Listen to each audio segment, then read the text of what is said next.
오늘 함께 나눌 말씀은 사도행전 16장 16절부터 18절까지입니다. 함께 합독하시겠습니다. 우리가 기도하는 곳에 가다가 점치는 귀신 들린 여종 하나를 만나니 점으로 그 주인들에게 큰 이익을 주는 자라. 그가 바울과 우리를 따라와 소리 질러 이르되 이 사람들은 지극히 높은 하나님의 종으로서 구원의 길을 너희에게 전하는 자라 하며 이같이 여러 날을 하는지라. 바울이 심히 괴로워하여 돌이켜 그 귀신에게 이르되 예수 그리스도의 이름으로 내가 네게 명하노니 그에게서 나오라 하니 귀신이 즉시 나오니라. 아멘. 오늘도 예배를 위해서 하나님 앞에 이렇게 나오신 모든 성도님들을 하나님께서 너무나 기뻐하실 줄 믿습니다. 이 시간 하나님께서 예배를 기뻐 받으시고 또 하늘의 은혜를 넘치게 부어주시길 소망합니다. 바울과 실라가 빌립보에서 길을 가는데 귀신 들린 한 여종을 만났습니다. 이 여종은 그리스 로마 신화에 나오는 태양의 신 아폴론을 섬기는 무녀였습니다. 이 여종은 점을 잘 쳐서 당시 사람들에게 어느 정도 인정을 받았고 또 그만큼 돈도 잘 벌었던 것 같습니다. 근데 이 번 돈들은 다 이제 주인에게 바쳐야 했습니다. 그런데 점치는 여종이 바울과 실라를 보니까 하나님을 섬기는 사람임을 한눈에 알았던 것 같습니다. 그러니까 이 여종이 바울과 실라를 따라다니면서 사람들에게 이들이 하나님의 종인 것과 또 복음을 전하는 것을 이제 외치는 것입니다. 이 여종은 빌립 도시 안에서 용하다고 잘 알려진 점쟁이입니다. 그런데 이런 점쟁이가 사람들 앞에서 평소와는 다른 이야기를 하니까 이제 사람들의 관심이 쏠리는 것입니다. 여종 앞으로 사람들이 모였고 또 사람들이 그 이야기를 듣는 것이죠. 여종은 이 일을 며칠째 반복했습니다. 그런데 18절을 보면 바울이 심히 괴로웠다라고 합니다. 한번 18절을 띄워줄 수 있을까요? 네, 심히 괴로워하여라고 합니다. 바울은 심히 괴로웠습니다. 그러면 왜 바울은 이렇게 괴로웠을까요? 괴로워하다라는 이 단어의 첫 번째 뜻은 약이 오르다, 짜증이 나다라는 의미입니다. 바울이 크게 분노한 것입니다. 바울은 여종의 행동이 굉장히 불편했습니다. 왜냐하면 이 여인의 속에는 맞는 듯 하지만 완전히 틀렸기 때문입니다. 17절 말씀을 제가 읽겠습니다. 그가 바울과 우리를 따라와 소리질러 이르되 이 사람들은 지극히 높은 하나님의 종으로서 구원의 길을 너희에게 전하는 자라 하며. 귀신 들린 여종은 바울과 실라가 누군지 한눈에 알아봤죠. 지극히 높은 하나님의 종입니다. 그런데 여종이 말하는 지극히 높은 신이라고 하면 당시 헬라인들 사이에서 제우스가 떠오릅니다. 그리고 이 말은 수많은 신들이 존재하는데 그 중에 가장 높은 신이 하나님이라는 것이죠. 여기서 끝이 아닙니다. 여종이 말하는 구원의 길에도 문제가 있습니다. 여종은 바울과 실라가 구원의 길을 전한다고 했는데요. 맞습니다. 바울과 실라가 구원의 길을 전하고 있죠. 그런데 헬라어 성경을 보면 여종이 말하는 구원의 길은 수많은 길이 있는데 그 길들 중에 한 가지라는 것입니다. 그러면 바울이 전하는 구원의 길이란 무엇일까요? 요한복음 14장 6절입니다. 예수께서 이르시되 내가 곧 길이요 진리요 생명이니 나로 말미암지 않고는 아버지께로 올 자가 없느니라. 예수님께서는 내가 길이라고 하십니다. 그런데 여기서 길은 단 한 가지 길을 뜻합니다. 다른 길은 하나도 없습니다. 그래서 진리이죠. 유일한 길이기 때문입니다. 그러니까 지금 귀신 들린 이 여종이 하는 말은 맞는 듯 하지만 교묘하게 사람들을 속이는 것입니다. 그런데 이런 모습은 사단의 습성이 그대로 담겨 있습니다. 뱀이 하와를 유혹할 때 하나님이 동산 모든 나무 열매를 먹지 말라 했냐고 물었습니다. 하나님은 분명히 선악과를 제외하고 모든 나무 열매를 다 먹어도 좋다라고 하셨는데 뱀은 단어를 조금 바꿨습니다. 그리고 이렇게 단어를 바꿔버리니까 아담을 향한 하나님의 사랑이 완전히 왜곡되는 거예요. 아담과 하와를 위해서 에덴을 창조하시고 또 그들에게 필요한 모든 것을 누리게 하신 그 하나님의 사랑인데, 사랑의 하나님이 모든 것을 금하시는 억압의 하나님으로 바뀌는 것입니다. 이러한 사단의 시험은 예수님께도 있었습니다. 사단은 광야에서 40일간 금식하고 기도하는 예수님께 찾아와서 하나님의 아들이면 이 돌들을 떡덩이로 바꿔보라 했습니다. 여기서도 사단의 말이 딱히 틀린 건 없어 보입니다. 예수님은 하나님의 아들이시고 또 하나님의 아들이시라면 돌을 떡으로 바꿀 능력이 있기 때문이죠. 그런데 예수님은 지금 금식 중이시고 하나님 앞에서 금식 중이시고 하나님의 아들이신 예수님이 사실 사단 앞에서 굳이 사단의 말을 따를 필요가 없습니다. 굳이 하나님의 아들이심을 사단에게 증명할 필요도 없습니다. 지금 사단은 예수님을 방해하기 위해서 찾아왔습니다. 언뜻 보면 맞는 듯하지만 상황에 전혀 맞지 않죠. 거짓으로 하나님의 말씀을 버리고 또 자기의 길을 따르라고 유혹하는 것입니다. 이처럼 사단은 하나님의 말씀을 그리고 하나님의 속성을 단어 하나로, 문장 하나로 바꾸어 버립니다. 자기 생명까지 희생하셔서 우리의 유일한 구원의 길이 되신 예수님의 십자가도 인정하지만 상황에 따라서는, 내 상황과 환경에 따라서는 그 외에도 우리를 구원하는 길이, 다른 길이 존재할 수 있다라고 우리에게 속삭입니다.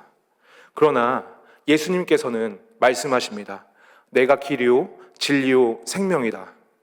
오직 예수님만이 우리의 유일한 구원의 길이십니다. 태초에 하나님께서 계셨고 하나님께서 오직 예수 그리스도 한 분만을 통해서 우리의 구원을 예비하셨습니다. 그러므로 우리는 예수님만이 우리의 유일한 구원의 길이심을 붙잡아야 합니다. 우리 인생을 건지시는 분은 오직 예수님 한 분이십니다. 문제 앞에서 사단이 우리에게 다른 길로 한번 가보라고, 예수 아니어도 다른 길도 있을 수 있다라고 미혹할 때 사단을 향해서 분노하는 마음으로 대적해야 합니다. 18절을 보면 바울이 귀신을 향하여 예수 그리스도의 이름으로 나오라 라고 했습니다. 그러니까 즉시 귀신이 나왔습니다. 유일한 구원의 길이신 예수님의 이름으로 귀신을 대적할 때에 미혹하는 귀신은 반드시 즉시 떠나갑니다. 예수님께서, 능력의 예수님께서 하시기 때문입니다. 오늘도 예수님의 이름으로 우리를 미혹하는 마귀를 물리치는 저와 성도님들 되시길 바랍니다. 함께 선포하시겠습니다. 예수님이 유일한 구원의 길이십니다.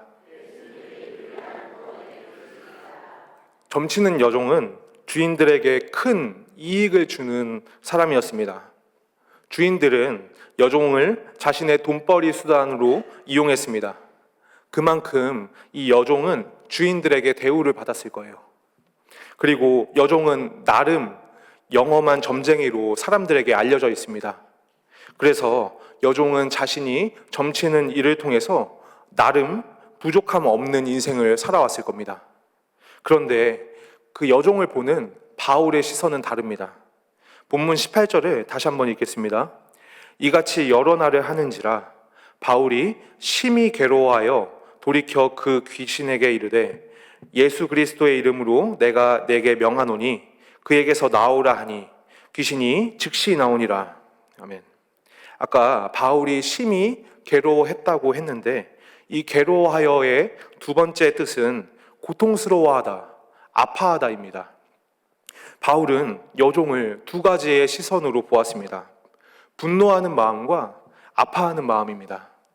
분노하는 마음은 이 여종을 향해서가 아니라 여종을 괴롭히는 사단을 향했고, 귀신의 종노릇하는 여종을 향해서는 크게 아파했습니다. 그러면 왜 바울은 여종을 보고 아파했을까요? 바울은 기도하는 사람이었기 때문입니다. 16절을 제가 읽겠습니다. 우리가 기도하는 곳에 가다가 점치는 귀신 들린 여종 하나를 만나니 점으로 그 주인들에게 큰 이익을 주는 자라. 바울은 기도하는 곳에 가고 있었습니다. 기도하려고 하는데 마침 귀신 들린 여종을 만난 것이죠. 바울은 이 여종을 두고 기도했습니다. 한 번도 아니고 여러 날 동안 쫓아다니면서 회방하는 이 여인을 두고 바울은 기도했습니다. 그런데 하나님께 기도하니까 이 여종의 허물이 자신의 지난날의 그 모습처럼 보이기 시작하는 것입니다. 바울의 과거를 돌이켜보면 사실 귀신 들린 이 여종과 바울의 인생은 전혀 다르지 않습니다. 로마 시민권을 가진 좋은 집안에서 태어나서 공부를 많이 해서 바울은 율법학자가 되었습니다. 당시에 율법학자는 사람을 죽이기도 하고 또 살리기도 하는 판결권을 가진 사람입니다. 바울은 젊은 나이에 사람들에게 인정을 받았던 것이죠. 그런데 바울이 가진 모든 것들은 점치는 여종같이 귀신의 도구로 사용되었습니다. 예수님의 제자들을 핍박했고 복음이 선포되는 곳곳마다 따라가서 회방했죠. 직접 사람을 죽이진 않았지만 그 무리 한가운데 있던 게 바울이었습니다. 이렇게 내가 하는 모든 생각과 행동들이 하나님의 마음을 너무나 아프게 한다는 사실을 모른 채 사단의 종이 되어서 사망을 향해 달려가던 바울입니다. 그런데 그런 바울을 구원하신 분이 예수님이십니다. 예수님을 핍박하고 멸시했던 바울이었는데 십자가 앞에서 그 어떤 죄악도 묻지 않으시고 다 지워주셨습니다. 예수님의 긍휼한 사랑이 바울을 건지신 것입니다. 그리고 기도하는 바울에게 예수님께서 사랑을 부어주십니다. 예수님이 바울을 사랑하셨던 것처럼 그 바울에게도 여종을 사랑하는 마음을 부어주십니다. 그래서 육신대로는 나름대로 잘 살고 있다고 생각하지만 그 영혼은 울부짖는 그 여종을 보니까 바울은 크게 고통스러웠습니다. 여종과 마귀가 분리되어서 보이니까 마귀를 향해서는 큰 분노가 일어났고 여종을 향해서는 아픈 마음이 들었던 것입니다. 사람은 누구나 다른 사람을 100% 공감할 수가 없습니다. 그의 아픔을 내 아픔처럼 아파할 수도 없습니다. 특히나 나를 방해하고 또 힘들게 하는 사람에게는 더더욱 어렵습니다. 내 시선으로, 내 입장에서 그 사람을 보게 돼 있습니다. 그런데 기도는 하나님의 마음이 너무나 작고 작은 나에게 부어지는 시간입니다. 기도할 때에 하나님의 시선이 내게 보이기 시작합니다. 나를 힘들게 하는 그 사람의 허물이 아니라 그 영혼의 고통의 소리가 들리기 시작하는 것입니다. 그러면 그 사람의 문제가 나의 문제로 다가오기 시작합니다. 그래서 처음에는 문제 때문에, 저 사람의 허물 때문에 주님께 나아갔는데 어느새 하나님이 우리의 기도의 방향을 틀어주셔서 그를 위한 중보로 바꿔주십니다. 그러므로 바울을 괴롭게 했던 이 여종의 모든 허물들은 사실 여종을 위해서 기도하라는 하나님의 사인인 것입니다. 주의 종인 바울에게 기도해서 저 여종을 건져내라는 하나님의 사인인 것이죠. 우리 앞에 허물 있는 사람을 두고 기도할 때에 하나님이 우리의 기도를 받으시고 그의 허물을 치료하십니다. 그러므로 우리에게 보게 하심은 우리가 기도하게 하기 위함입니다. 하나님께 기도하러 나아오라는 기도의 초청인 것이죠. 이처럼 하나님께서는 기도하는 우리에게 예수님의 사랑을 부어주십니다. 그리고 고통의 소리를 듣게 하시고 우리의 기도를 통해서 그 영혼을, 그의 허물을 치료하십니다. 그러므로 우리 앞에 허물이 보일 때, 못마땅함이 있을 때 주님께 나아가는 저와 성도님들 되시길 간절히 소망합니다. 우리의 기도로 그의 아픔과 그의 허물이 다 치료될 줄 믿습니다. 예, 함께 선포하겠습니다. 허물 앞에서 기도합니다. 여종을 사로잡던 이 귀신이 떠나가니까 더 이상 여종은 점을 볼 수 없게 되었습니다. 그렇게 되니까 여종의 주인들은 수익이 끊겨버렸습니다.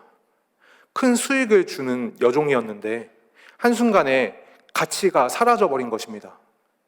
주인들은 이 상황에 분노했고 바울과 실라가 잘못된 풍속을 전했다고 신고했습니다. 그래서 바울과 실라는 재판도 받지 못하고 군인들에게 매질을 당합니다. 그리고는 옷이 찢긴 채로 감옥에 갇히게 되었죠. 그런데 이런 상황에도 바울과 실라는 기도와 찬양을 했고 또 감옥 안에 모든 죄수들이 이 소리를 들었습니다. 그런데 갑자기 큰 지진이 나서 이 감옥문이 다 열리고 또 메었던 것들이 다 풀린 것입니다. 그러자 조이던 간수는 이 죄수들이 다 도망간 줄 알고 자살하려고 하는데 이 죄수 한 사람도 도망가지 않은 것이죠. 오히려 몸을 상하게 하지 말라는 바울의 소리를 듣게 됩니다. 이 상황을 마주한 간수는 바울과 실라를 집에 데려와서 그들이 전하는 예수님을 영접하게 됩니다. 간수뿐 아니라 간수의 온 가족들까지 모두 다 나와서 예수님으로부터 구원을 받게 되는 것입니다. 귀신을 쫓아내고 바울이 마주한 현실은 감옥과 매질이었습니다. 귀신도 이제 내쫓았으니까 사람들의 찬사를 받으면서 해피엔딩으로 마칠 것 같았는데 우리의 생각과는 반대로 되려 절망으로 떨어지게 되었습니다. 그런데 그 순간에 바울과 실라는 하나님께 기도와 찬양을 드렸습니다. 왜냐하면 이 내 뜻대로 되지 않는 이 상황은 다른 말로 하나님의 뜻대로 되어가고 있다는 것이기 때문입니다. 바울과 실라는 더 이상 아무것도 할 수 없는 이 상황 속에서 하나님이 일하실 것을 기대했습니다. 우리의 시선은 한 치 앞을 볼 수 없을 정도로 너무나 좁지만 하나님의 계획은 감히 우리가 측량할 수 없을 정도로 크고 위대하시기 때문입니다. 요셉도 그렇습니다. 애굽으로 끌려갔던 요셉의 인생 그래프를 보면 점점 하얀 곡선을 띱니다. 사랑이 넘치는 아빠 품을 떠나서 어느 날 애굽의 노예로 끌려가게 되었고 보디발의 집에서 그 누구보다 열심히 일했습니다. 그리고 주인의 아내의 그 유혹조차 다 이겨낸 요셉이었습니다. 그런데 요셉이 마주한 현실은 차디찬 감옥이었습니다. 누가 보아도 도저히 이해되지 않는 현실입니다. 그런데 감옥에 있던 요셉은 한순간에 애굽의 총리가 되었고 또 이렇게 고백합니다. 창세기 45장 7절과 8절 말씀입니다. 하나님이 큰 구원으로 당신들의 생명을 보존하고 당신들의 후손을 세상에 두시려고 나를 당신들보다 먼저 보내셨나니 그런즉 나를 이리로 보낸 이는 당신들이 아니요 하나님이시라. 하나님이 나를 바로에게 아버지로 삼으시고 그 온 집의 주로 삼으시며 애굽 온 땅의 통치자로 삼으셨나이다. 아멘. 요셉의 지나온 모든 여정이 사실은 하나님의 섭리였다는 것입니다. 애굽의 노예로 끌려간 것도 누명을 쓰고 감옥에 갇히게 된 것도 모두 가족들을 살리려는 하나님의 크신 구원 계획이었다는 것이죠. 그리고 요셉의 이 형제들은 장차 이스라엘 열두 지파의 뿌리가 됩니다. 그러니까 하나님께서는 이 요셉 한 사람을 통해서 모든 이스라엘을 구원하시는 것입니다. 이처럼 요셉의 인생에는 늘 예상치 못한 상황들로 가득했지만 그것은 결국 이스라엘을 구원하시기 위한 하나님의 여정이었습니다. 그래서 바울은 갈라디아서 6장 9절에서 이렇게 이야기합니다. 함께 읽겠습니다. 우리가 선을 행하되 낙심하지 말지니 포기하지 아니하면 때가 이름에 거두리라. 아멘. 바울은 선을 행하되 낙심하지 말라고 합니다. 선하신 하나님께서 보시기에 가장 완벽한 때에 거두시기 때문입니다. 그래서 하나님의 섭리를 보는 사람은 쉽게 낙심하지 않습니다. 예상치 못한 환난과 고난이 찾아와도 그 상황 역시 하나님께서 만들어 가시는 그 과정임을 믿기 때문입니다. 지금 나에게, 가족에게, 그리고 주변 지인들에게 어떤 문제가 생겼다면, 그리고 그것이 우리가 생각했을 때 도저히 이해할 수 없고 또 해결할 수도 없는 그런 상황이라면 그때 우리가 낙심하지 않고 하나님을 소망하길 바랍니다. 선하신 하나님을 믿는 우리에게는 내 뜻대로 됨이 감사이고 또 내 뜻대로 되지 않음은 더 감사인 줄 믿습니다. 주님을 소망하는 우리에게 하나님이 이미 새 일을 시작하셨습니다. 그리고 그 새 일을 시작하신 하나님이 반드시 완성하실 줄 믿습니다. 예, 함께 선포하시겠습니다. 내 뜻대로 되지 않음에 감사합니다. 예, 말씀을 마치려고 합니다. 사단은 상황에 따라 말씀을 바꾸면서 우리를 미혹하지만 오직 예수님만이 우리의 유일한 구원의 길이십니다. 진리시고 우리를 구원하십니다. 미혹하는 사단에게 우리가 예수님의 이름으로 대적할 때 사단은 즉시 떠나갑니다. 다른 사람의 허물을 보게 하심은 우리에게 기도하라는 하나님의 사인인 줄 믿습니다. 보게 하심은 기도하게 하심입니다. 예, 우리의 기대와 다른 현실을 마주할 때에 내 뜻대로 되지 않는 것은 선하신 하나님의 뜻대로 되게 하심인 줄 믿습니다. 그때 낙심이 아니라 하나님을 소망하고 감사하는 저와 여러분들 되시길 간절히 소망합니다. 예, 마지막으로 함께 선포하시겠습니다. 예수님이 유일한 구원의 길이십니다. 허물 앞에서 기도합니다.